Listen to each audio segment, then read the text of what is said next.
Welcome to the Claude Code cohort. I'm tremendously excited to be running an AI coding cohort at last. I, like you, have been blown away by the increased capabilities of these models and these harnesses. Or maybe you're still yet to be convinced about the power of this whole phenomenon. Either way, let me be your guide and let me show you where we're going to end up after finishing this course. Now, the most obvious and banal thing that you're going to learn here is how to use Claude Code. By the end of the course, obviously, you're going to be a master of Claude Code and all of its features. But as I was teaching this course, I realized I'm not actually making a Claude Code course here, I'm making an AI coding course. And so the most important thing you're going to get out of this course is real engineering skills. Now, if you already feel like you have real engineering skills, then fantastic. What I found is that I needed to adapt my engineering skills to be able to work with these new tools. I believe that while the tools have changed, the fundamental approach really hasn't. And so you can think of this course as like a conversion course to take your real engineering skills and use these new tools with them. But for folks who still feel like they haven't had the grounding in what real engineering looks like,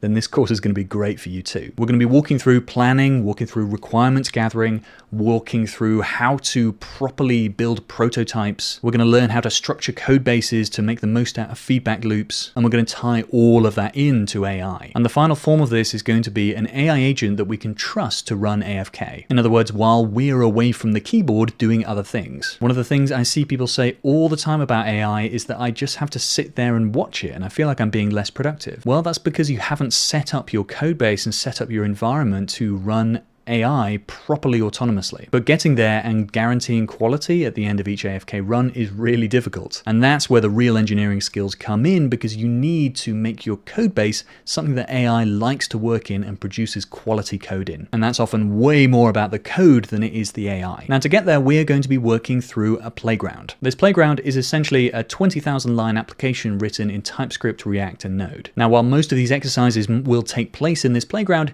you could totally just take the exercises and run them on your own code base if you want to. You really don't need to know that much about TypeScript and Node and React in order to get set up and get working. We're fundamentally learning about how to get the most out of the harness, and the lessons that we're learning can be applied to any language in any project. Because guess what? AI is going to be doing most of the code writing here. By the end of this course, you will have enough knowledge to take Claude Code and start using it as an autonomous agent in your own code base. You'll be able to move faster than you've done before because you're effectively able to parallelize yourself with Claude. You'll know when to intervene as the human, for instance, prototyping and research. And you'll be able to build plans, build PRDs, build multi-phase Kanban boards that allow your AI to just work for hours unaccompanied. And if that sounds great to you, then you are in the right place. Nice work, and I'll see you in the next one.